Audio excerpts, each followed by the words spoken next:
Hello everybody, welcome back for another video. Hope you're all doing well and that you are all having a great day. To start things off, Grayscale Investment, a leader in digital currency investing, raised concern that many retail investors lack the knowledge of the BTC block reward halving system. For those who don't know, once again, retail investors, it's me and you, everyday normal people. According to a tweet by Joseph Young, investors are not aware of the Bitcoin halving event despite two previous similar events. He said, according to Grayscale, many investors are not aware of the Bitcoin block reward halving. As such, it still remains a key factor for the price and is not completely priced in.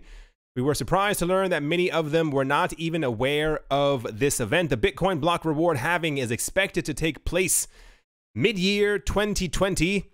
The halving event had occurred twice before, making the 2020 event a third time that's going to happen. Bitcoin's blockchain rewards an individual or a group of people for validating transactions. A block reward refers to the distribution of the new block, not the new blockchain. Halving occurs when the network reduces the reward by 50%, which happens at intervals of 210,000 blocks. The intervals are estimated to take place every 4 years. Pretty much the point is, and I mentioned this before in another video, I think it's happening for two separate coins. I think it's happening for Bitcoin and Litecoin. I think a lot of people who are getting into the cryptocurrency space, perhaps even getting back into the cryptocurrency space, who are very, very new, have no idea that this is actually going to take place. And I think a lot of people have been pricing in Bitcoin's price based off of what they knew in 2017 and potentially maybe parts of 2018 as they try to get into the market, not really aware that the amount of Bitcoin that's going to be released, created, is going to be cut in half, and it's already extremely low and is going to get even lower, especially in the middle of next year. I'm interested to see exactly how much this is going to play into the entire thing. This is why I said before in many other videos, this is why I got confused or simply did not understand why many people thought we were going to have a Bitcoin price that was going to fall lower. Even now, like today, this week, barely into the week, there are already a number of people talking about that Bitcoin could slip by 45%, could go around to $2,200. And I'm like, you aren't really paying attention to what's happening around the world with cryptocurrencies. And even more so, once more people start to get into the cryptocurrency space,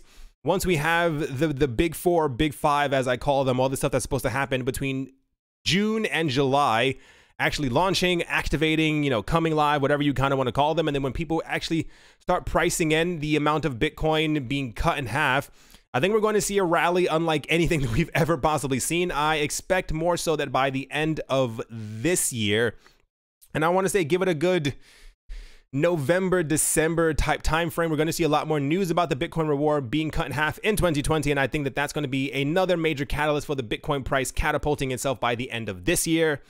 This is where I think we're getting a lot of those $40,000 to $60,000 Bitcoin price predictions.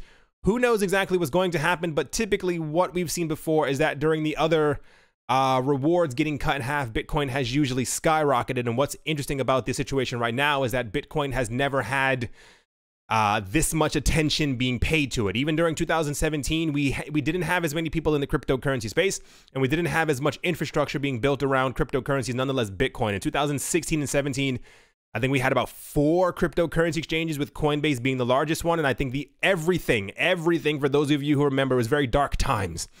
Everything was just paired to Bitcoin. It's a very weird time in the cryptocurrency space.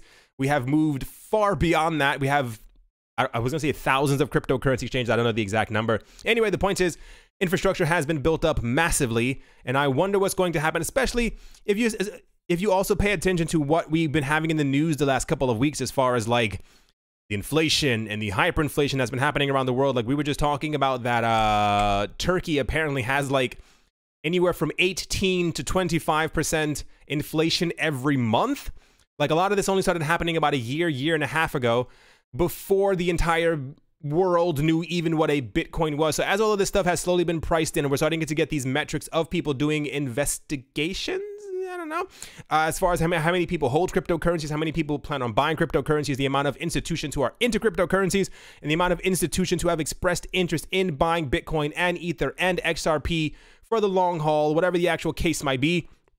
I think we are going to have a very, Very interesting 2020. We are not there yet, but I think people will eventually, by the end of this year, I think the fear of missing out will start to grip the wider market and people, because I think already, my opinion, I think institutional investors, that is to say very rich people, I think that they have already, I think that they've been buying up enormous amounts of Bitcoin because they kind of see where this is going.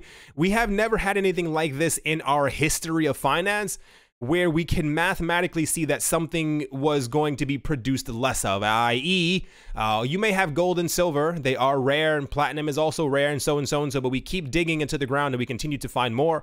It is also believed that at some point people will try, no one knows if this is actually going to happen, it's believed in the future. Should there be some type of a scarcity, people will simply try to go to the moon or start mining gold and silver on asteroids. You can Google it, it's a thing. We know that there are fragments of gold and silver inside of these things. Anyway, the point is, there's been nothing in our history that has, we know for a fact that there can only be so many Bitcoin because it's done by math, and we know that on a certain date, at a certain time, after a certain amount of blocks, that the amount that's being produced is going to be cut in half. And this is going to continue until the last Bitcoin is mined in the year 2140. This is the current estimate that we have. People were asking before if I pulled that number out of my backside. Nope, you can Google it. It is believed, according to mathematical calculations, that right now the very last Bitcoin will not be mined until the year 2140, but even then it'll be like fragments of a Bitcoin. So within the next 10 years, this is where you get a lot of people, when people are talking about like they're 10 years bullish or 10 years so and so or 10 year blah blah blah, it's that 10-year time frame that a lot of investors use, because it is believed that from 2020 to 2030, the amount of Bitcoin that's actually going to be in production, created per block, is going to be so minuscule that the Bitcoin price will probably be over the other crazy prices that I've quoted before. But then at that point, this is when Bitcoin has solidified itself. And at that point, even further into the future, 10 years from now, people will be desperate to try and, or rather, it'll be impossible to even own a complete Bitcoin. And this is why this discussion is happening, because it was difficult before to own a complete Bitcoin. It's relatively difficult now, but when there's barely any Bitcoin being created and people are hoarding it and or using it and or it's being used as a store of value to be able to price things around the world with it, it'll be impossible then to own a complete Bitcoin. For some people, at least. Anyway, let's move on. There we go. Next up, Russia's parliament. The State Duma is considering imposing administrative responsibility for the mining of cryptocurrencies. This was said by local news outlet TASS on the 7th of June in an interview with TASS Anatoly Aksakov. The chairman of the State Duma Committee on the Financial Market said that the government may introduce administrative responsibility for digital currency mining by the end of June. He said, and I do quote, "I note that any operations with cryptocurrency that are contrary to the Russian legislation will be considered illegitimate. This means that mining, organizing issuance, circulation, creating exchange points for these tools will be prohibited. Administrative liability in the form of a fine will be incurred for such actions. We believe that cryptocurrencies created on open blockchains such as Bitcoin and Ethers and others are illegitimate tools," end quote. Aksakov, however, stressed that despite the mining ban in Russia, it is still possible to own Bitcoin if it was acquired under foreign law, at foreign sale, and exchange points. He also suggested that a mainstream interest in Bitcoin could appear once again once the speed of transactions increases. Russia's major crypto bill on digital financial assets had been approved by the Russian parliament in May 2018, but was subsequently sent back on the first reading stage after reports of the lack of major key concepts such as crypto mining, cryptocurrencies, and tokens. So we had news last year that Russia was trying to give cryptocurrency laws, whatever the case might have been. They released their bill, and then apparently it had to be sent back because it didn't even mention cryptocurrencies, which was the entire point of them making the entire thing. And I can only imagine exactly how many more times that they're going to actually have to revise this, because so many new things are constantly coming out in the cryptocurrency space. So as it stands with this news, it appears that in Russia, by the 7th of June, it is going to be illegal to mine cryptocurrencies. This seems to be something that is going to be on the books. I'm not sure exactly how well that's going to fare or exactly how they're going to be able to completely implement this, because I can understand doing it for large operations, people who have thousands of machines, get it, got it good, but around the world, there are many places that have already banned Bitcoin mining, and people are still doing it inside of their homes, inside of their houses. We had news about people in Venezuela who are still doing this. They may have only 3, 4, 5 of the little cryptocurrency mining machines, but they're still doing it. What this says to me after everything is that cryptos will not be banned in Russia. It's fairly obvious at this point. However, Russia understands, at least in my eyes and in the eyes of many other economists, that Bitcoin is valuable to them, and they also probably believe that their economy is also valuable to them as well. We had news before, and this is where I think it all completely ties in. I think Russia and many other countries know too much about Bitcoin. You'll see where I'm going with this. And also, they're far too involved in Bitcoin and cryptocurrencies to not be buying it themselves. We had news before, I was a couple of months ago, maybe even sometime last year, that there was an economist who actually works for, I think, the Russian parliament, who stated that Russia was actually going to be buying Bitcoin and cryptocurrencies. And people on this channel and many other channels were like, no, that doesn't make any sense. Why would anybody do that? And it's like, well, Russia's one of the countries right now amongst many others who are under sanctions by the United States. And as such, I'm pretty sure that they're looking for a way to be able to transact outside of the US regulatory space, and cryptocurrencies are exactly what that's meant for. So, and even more so with the wording of this tells me is that cryptocurrencies will be legal, but any transactions that will take place with cryptocurrencies within the country will have to mandatorily go through a third-party custodian type thing that is going to be created by the Russian central bank. We don't have news of this as of now, but remember those words, because I'm pretty sure that they understand the benefits of cryptocurrencies. I'm pretty sure that it would be foolish of them to get into cryptocurrencies, especially because we had news before that Russia was apparently working with Venezuela to be able to transact value through the Venezuelan cryptocurrency, whatever the actual case might be. So something behind the scenes is happening. We know nothing for certain, but I'm pretty sure, my opinion, the Russian government and many other governments are probably buying up a lot of cryptocurrencies over the counter. Whether you want to believe that or not, there's nothing in my head that tells me otherwise at all.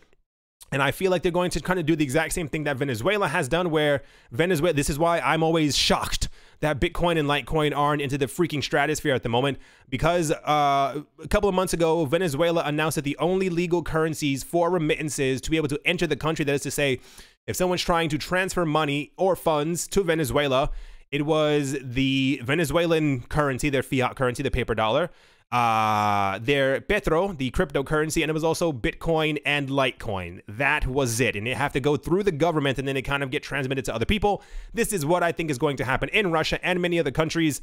Just my opinion on the topic. But as of right now, slightly unexpected. But I mean, it is a country that cares a lot about capital control, so none of us should really be surprised. Here's the actual article right here. I don't read Russian, but yeah, here's actually the thing that happened. Next up, the Deputy Energy Minister of Iran has said that electricity bills for digital currency miners should be calculated in accordance to real prices. Iranian economic daily newspaper, the Financial Tribune, reported on the 9th of June, Iran's Deputy Energy Minister, Homayun Hayedi, has stated that electricity bills for cryptocurrency mining activities should be priced according to the same rates established for power exports. The government reportedly pays nearly $1 billion in subsidiaries annually to bridge the gap in real electricity costs and what consumers are billed. As reported last December, Iranians were profiting from digital currency mining despite the crash in the crypto market and fluctuations in the national rial currency caused by reinforced U.S. sanctions. Iran had demonstrated a positive stance towards crypto mining last September when major government authorities, including the Ministry of Information and Communications Technology, the Central Bank, and the Ministry of Energy and others, accepted crypto mining as an industry. At the time, the Secretary of Iran's Supreme Cyberspace Council, that sounds like something from the year 2800, my goodness, stated that the Iranian National Cyberspace Center was developing a platform for cryptocurrency mining regulation, while the relevant authorities considered the development of crypto mining-related regulatory frameworks. So, crypto is not banned there. Once again, pay attention to the time frame. Everything that's happening. Everything is happening in this June thing. We didn't have a lot of news before from governments as to exactly what would be happening with cryptocurrencies in their country, but for some reason, the last couple of weeks, I have my own opinions. If you've been here before, you should know why. It seems like everything is kind of coming to fruition. Everything is kind of moving into place. All the puzzle pieces are settling next to each other. Everyone's trying to give as much clarity as possible on the cryptocurrency space. What I find the most interesting is that about 2 years ago, and then even times before that, as people were mining cryptocurrencies, a lot of people had started to turn to hydroelectric power that was coming from many countries around the world because it was subsidized, the government was paying for it, they had very, very, very, very, very low rates, barely paying anything for mining cryptocurrency. This was happening in Canada, this was happening in, I want to say, Iceland or Greenland. This was also happening in China and many other places around the world. It was happening in Iran as well. And people were profiting heavily. But I think because the cryptocurrency space is maturing rapidly, and I think because there's a lot of money to be made, this is why I think we are hearing about different countries around the world who are stopping these, what's it called? Like, not subsidiaries, they're not making electricity cheap anymore. This is what I think is happening because they also want to find a way to profit as well. This is why we're also seeing, in my opinion, I mean, it's just true though, many other countries finally coming forward with their laws and rules and regulations and anti-money laundering and KYC rules as far as how much you have to pay in taxes for cryptocurrencies. It comes down to the fact that they're probably also expecting the cryptocurrency space not to die, for prices to go higher, and they want to have a big slice of that pie as well. Next up, Litecoin's price has hit its highest level in over a year on Monday, and even more so, it's actually gone even higher than that. The world's fourth largest cryptocurrency as per market cap rose to $128. Notably, the recent price suggests Litecoin is leading the broader market higher. Cryptocurrency is currently 30% more from its low of $97 seen on the 4th of June. At the moment, Litecoin is actually over $130. The market earlier, for some reason, took like a bit of a slight dip. It was like a 2% dip. Litecoin had fallen down, and then Litecoin shot back up. And I think it's actually, people think that Litecoin may be driving the rest of the market to actually go higher. I don't know how certain I am of that event, but it is quite interesting to see that usually over the last couple of weeks, Litecoin, the rest of the market may be up by 1, 2, 3, 4, 5%. Litecoin will be up by around 8 to 15%. I think a lot of people are starting to buy as much Litecoin as possible. That is not financial advice. That is simply me stating probably what's happened in the market. I mean, to be fair, this article is about 24 hours old. It says Litecoin was above $125. It is currently at $134. So you can do the math and see exactly what's taking place. If you give me like half a second, hold on.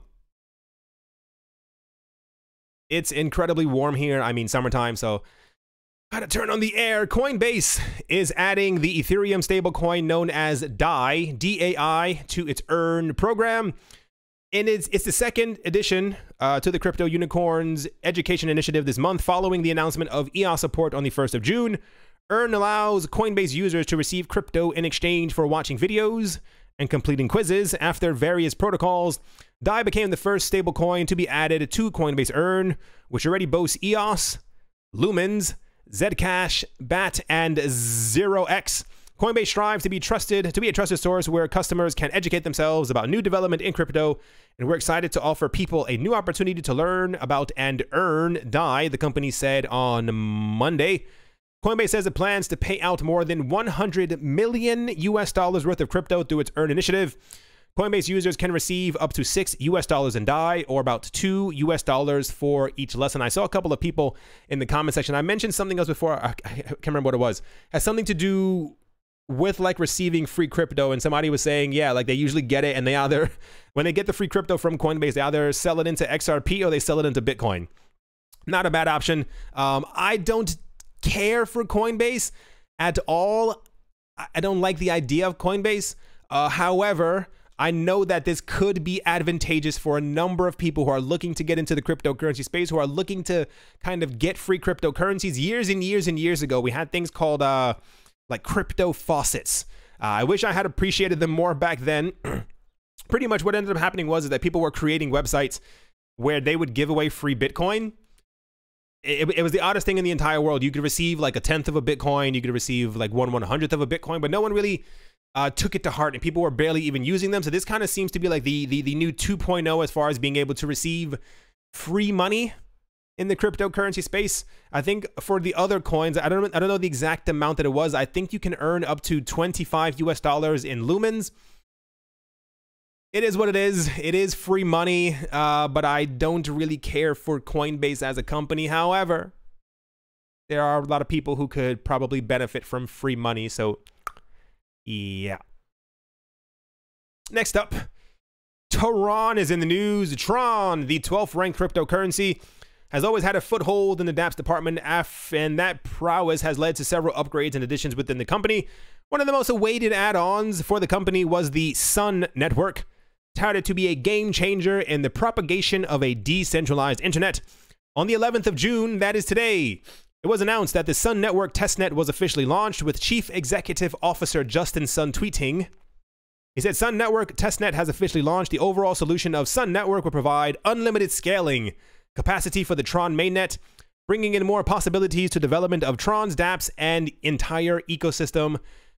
Hashtag TRX. The organization has claimed that the solution aims to make a positive impact on the entire blockchain industry. The Sun Network works with the framework of more community involvement, as well as improving transactions made per second and smart contract execution effectively on TRON. He said, as time goes on, lots of projects have made great progresses. We launched the TRON virtual machine in October 2018. In just 7 months, nearly 500 quality dApps are running on the TRON network. TRON's total network account number reached 3 million. A total of 410 million secure transactions took place since the mainnet launch. Moving on, the energy-saving, highly secure, and efficient Sun Network will contribute to a more effective ecosystem of TRON.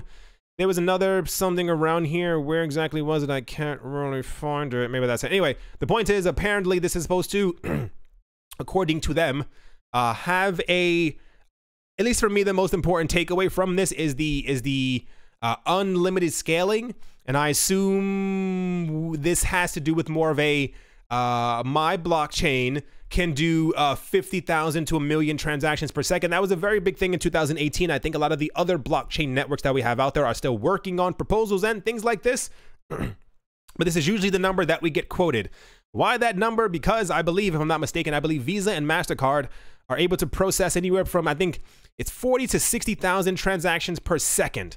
I think that's a number, and this is usually what we get quoted as far as being able to handle transactions made around the world. The idea was in 2017 and 2018 is that if your cryptocurrency and your blockchain could do over 40, 50, 60,000 transactions per second, you were then able to handle the capacity of the Visa and MasterCard networks, and therefore you won, you were awesome, you were amazing, you were cool. So it's still, apparently, they have officially launched the testnet. I'm going to assume that by the end of this year, we're going to get some type of clarification as if this is going to be launched on the mainnet sometime this year.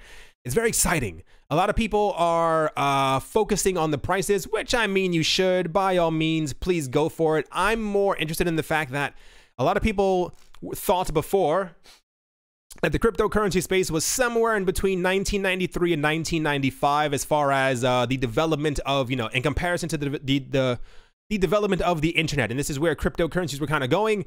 For those of you who remember dial-up, it was terrible. And I think we are entering the very beginning stages of, oh gosh, like, was it the Ethernet cable? Like right after we were done with the little beep boop, whatever, dial-up. Why can't I remember the name of that?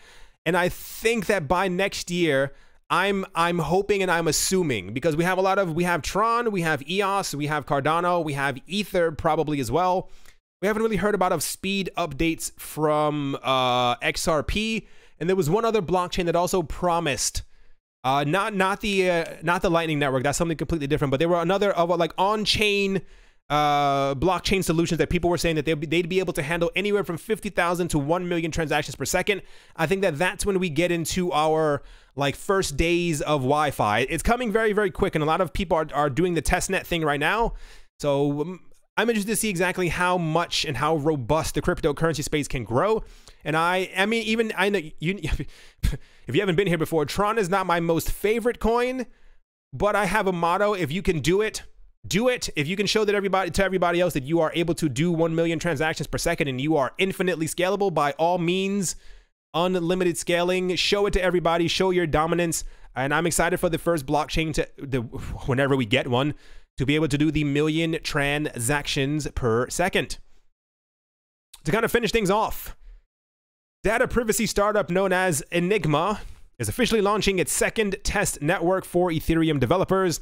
While the code for the second testnet developer release has been up on GitHub since last week, the Enigma team announced today new developer guidelines and walkthrough documentation to supplement the release. In an interview with CoinDesk, Tor Bayer, head of growth and marketing for Enigma, positioned the launch as a way for more developers than before to build specialized smart contracts called secret contracts. The Enigma project, originally incubated at the MIT Media Labs, aims to create a secure, off-chain environment able to process sensitive and private blockchain data with end-to-end encryption. The secret contracts are able to perform off-chain computations on encrypted data, leveraging the Enigma protocol. While the protocol is not yet live on Ethereum's mainnet, the release set up for developers to start building code that can then be immediately deployed on Enigma's first network protocol, dubbed Discovery, once officially activated.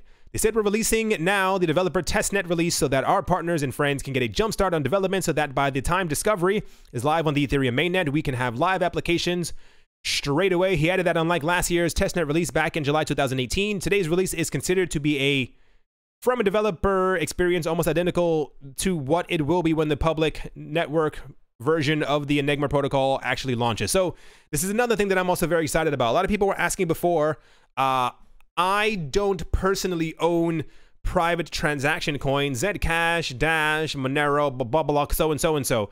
However, this is going to be a very big thing, and how do I even dare to put this into words? Governments have singled out many cryptocurrencies, and they usually are the cryptocurrencies that have private transactions.